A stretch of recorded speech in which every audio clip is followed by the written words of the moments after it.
नागपूर जिल्ह्यातील रामा या गावामधील मयुरी बाबाराव ठाकरे या नवविवाहित मुलींनी लग्न झाल्याच्या 35 दिवसानंतर आत्महत्या केलेली आहे। या संदर्भात नागपूर जिल्ह्यातील बुट्टीबोरी पोलीस स्टेशनमध्ये गुन्हा देखील दाखल झालेला आहे। आपल्यासोबत मयुरीची आईवडील आहे, भाऊ आहे, बहीण आहे, त्यांच्याकडनं सगळं प्रकार जाणून घेऊया।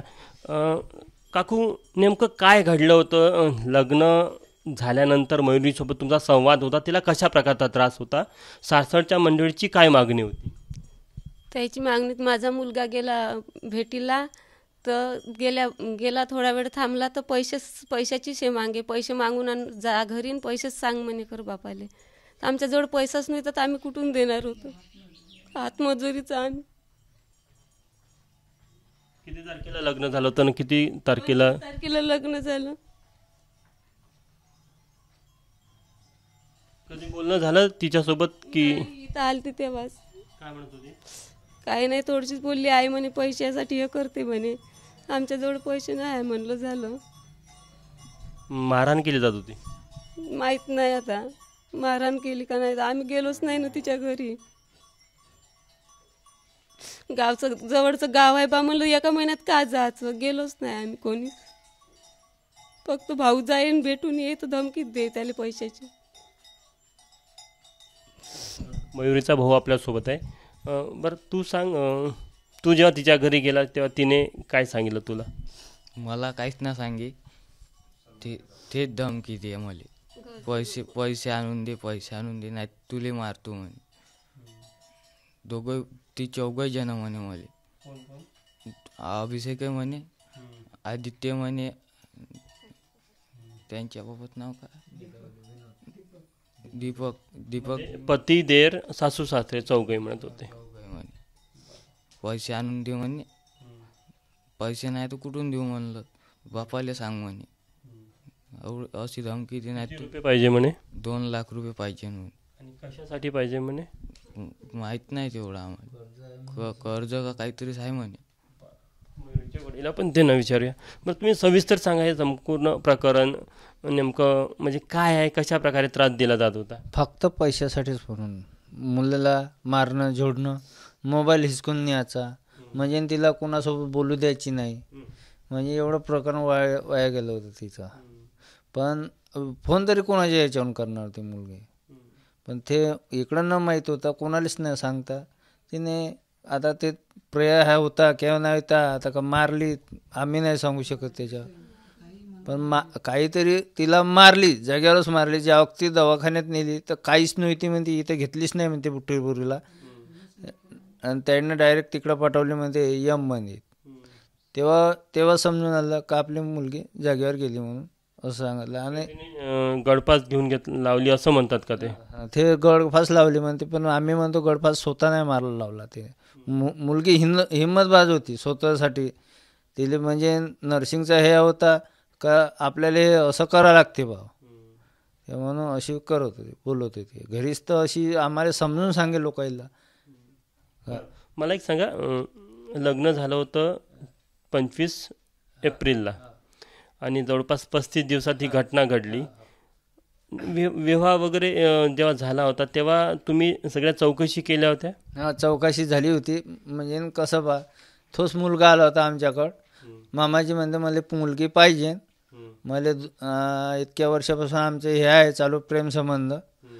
ठीक आहे म्हणलं, मुलगी येतपर्यंत मुंबईला गेली होती मुलगी काही आत्याकडं, तर मुलगी येतपर्यंत मी नाही सांगू शकत हो किंवा कसं म्हणू, तुमचं झालं किंवा नाही झालं मी ठरवून टाकून तुझ्यासोबत, पण उद्या मी हे होईन म्हणून म्हणलं मुलीला येऊ दे, तेव्हाच आपण विचार करू आणि 4 माणसं बसून हे करू। तर मग नंतर आलं मतदानात आणखीन सोयी लांबवली, म्हणजे आता हे आचारसंहिता आहे बा, आपण नाही करू शकत, काही कोणाच्या गावात जाऊन त्रास घ्यायचा, म्हणून आम्ही रुकवलं होतं ते बैठक घेणं।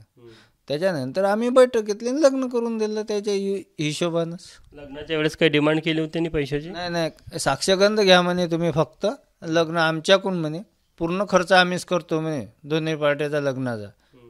पण ज्या वक्ती मग असं केल्यावर मग यायनं असं नाही तर करायला पाहिजे बा, तेव्हा तरी पण आम्हाला मग तिथं जाऊन हाल म्हणे, याच्याकडं सगळं ठरल्याच्या नंतर आम्हाला म्हणे पाण्याचे कॅन आण, गिलास आण। बरं ठीक आहे म्हणलं, आपलं नातं जुळलं बा आता, आणाच लागेल. तर पाण्याच्या कॅन आणल्या किंवा गिलासं होते 2000 गिलासं ते आणून टाकले तिथं. एवढं करून सानी हे नाही केलं. मी म्हणलं त्याचा पाहुणा ना आपला पाहुणा म्हणता नाही, साधं साधंच आहे ते, त्याच्यात गोड काहीच नाही बा. म्हणून आणखीन 2 पिपे तेलाचे पिपे बुंद्याची बॅगा नेऊन टाकल्या त्या बेसनाच्या.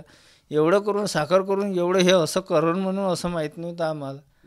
ते पैसे कशासाठी मागत होते? काही कर्ज होतं असं? कर्ज म्हणून सांगून राहिले ते, कर्ज आहे आम्हाला, पैसा पाहिजे असंच होतं त्याचं. 2 लाख धाडा बा, 2 लाख धाडा असं ऐकू आलं.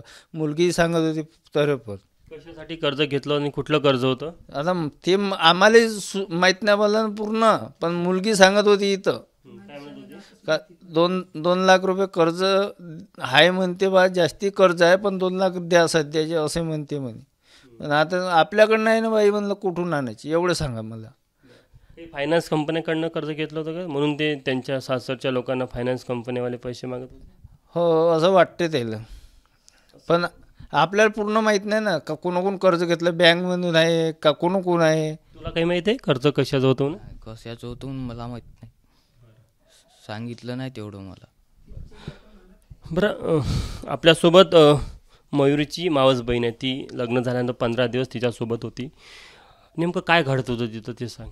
म्हणजे रोज ताईला मारत होते, जेवण नव्हतं देत बरोबर, आणि असं एकच म्हणत होते का पैसे आण पैसे आण. ताई बोलत होती मी कुठले पैसे आणू असे बोलत होते.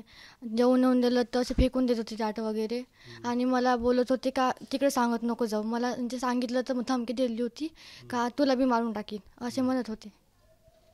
तू 15 दिवस तिथे थांबली, तुला वाटलं नाही की घरच्यांना सांगायला पाहिजे? सांगायला फोन बिन केला होता पण धमकी दिली होती ना मला की सांगू नको, तू सांगितलं तर तुला बी मारेन असे बोलत होते. रोज मारा आणि पैसे दे. रोज मारत होते ताईला, पट्ट्याने बी मारलं होतं. हो. मयुरीची आई आहे. आता काय मागणी आहे तुमची?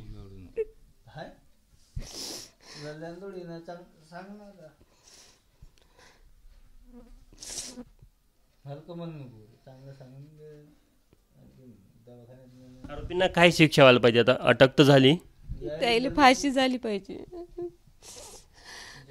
जशी माझी मुलगी मारून टाकली तशी त्याला फाशीच झाली पाहिजे, सुटलेच नाही पाहिजे ते.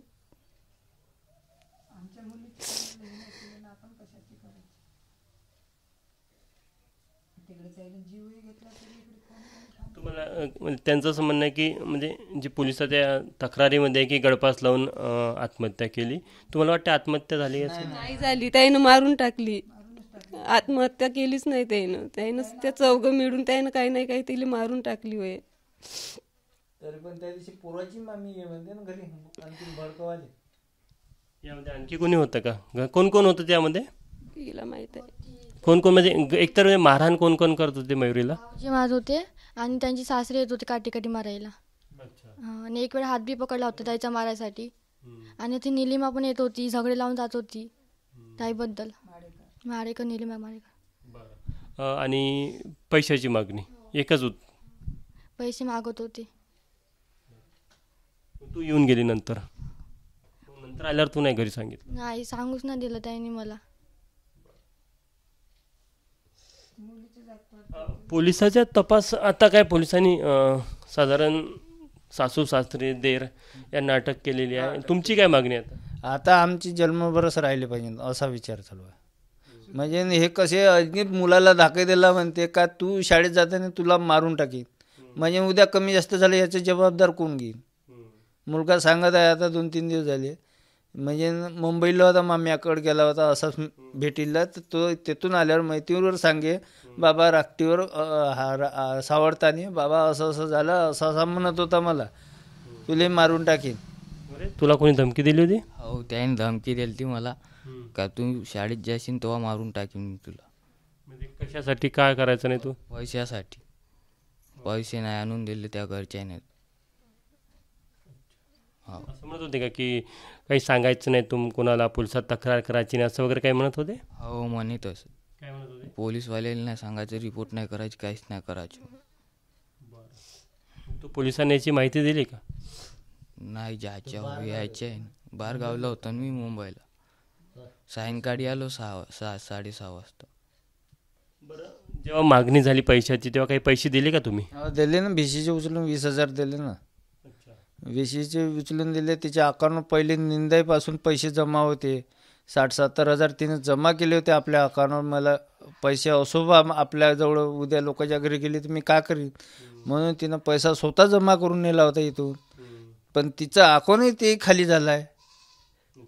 हो, तिनं बंद पासबुक घेऊन गेली आहे ना तिकडं, पासबुक हे ते, आणि तिनं कागदही नेले पण इथले. का असं करणं म्हणून एवढं तिलाही माहीत नाही ना काही. पती काय काय काम करायचं? तो कंपनी जात होता ठेकेदारी म्हणून सांगत होते. पण 2 दिवस गेले म्हणते लग्नाच्या नंतर, आणि मग घरी साहेब म्हणते गावात, असं समजून आलं. आणि घर बांधण्यासाठी त्यांनी कर्ज घेतलं होतं.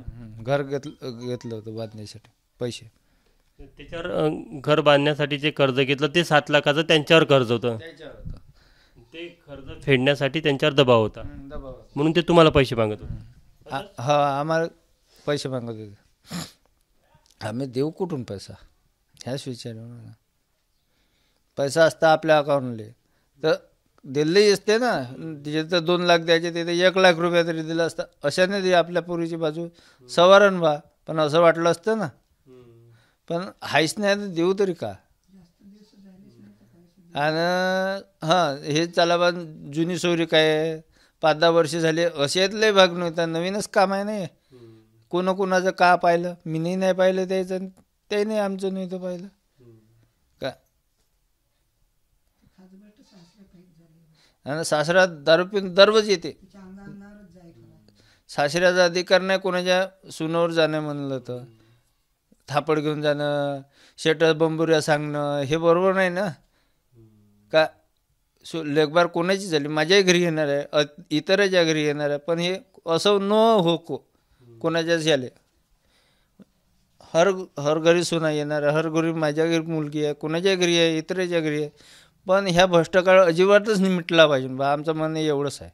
दिनांक 30/5/25 रोजी बोरी पोलीस स्टेशनला फिर्यादीनामे बाबारावजी ठाकरे राहणार रामा यांनी तक्रार दिली की त्यांची मुलगी मयुरी अभिषेक डावले व 21 वर्ष हिचा विवाह सोनेगाव येथील अभिषेक दीपक डावले यांच्यासोबत झालेला होता. आणि विवाहाच्या 1 महिन्यानंतर आपली मुलगी मयुरी अभिषेक डावले तिने गळफास घेऊन आत्महत्या केलेली आहे. आणि तिला तिचे सासरची मंडळी, पती व दीर यांचा त्रास असल्यामुळेच तिने आत्महत्या केली आहे. अशा प्रकारची तक्रार प्राप्त झाल्यानंतर आम्ही लागलीच सदर गुन्हा दाखल केलेला आहे. सदर गुन्हा 581/2025 कलम 80, 85, 108, 35 भारतीय न्यायसंहिता तसेच हुंडाबंदी कायदा कलम 4 नुसार गुन्हा दाखल करण्यात आलेला आहे. याच्यात सदर मयत मुलीचे पती अभिषेक दीपक डावले, सासरे दीपक शामराव डावले, दीर आदित्य दीपक डावले व सासू कुसुम दीपक डावले यांना अटक करण्यात आलेली आहे आणि त्यांची न्यायालयीन कोठडीत रवानगी करण्यात आलेली आहे. सदर गुन्ह्याच्या प्राथमिक तपासात यातील जी विवाहिता होती हिला लग्नात जो झालेला खर्च होता तो खर्च वसूल करण्यासाठी सासरे, सासू व दीर हे त्रास देत असल्याबद्दल निष्पन्न झालेला आहे आणि त्यानुसार पुढील तपास सुरू आहे. ABP माझा, उघडा डोळे बघा नीट.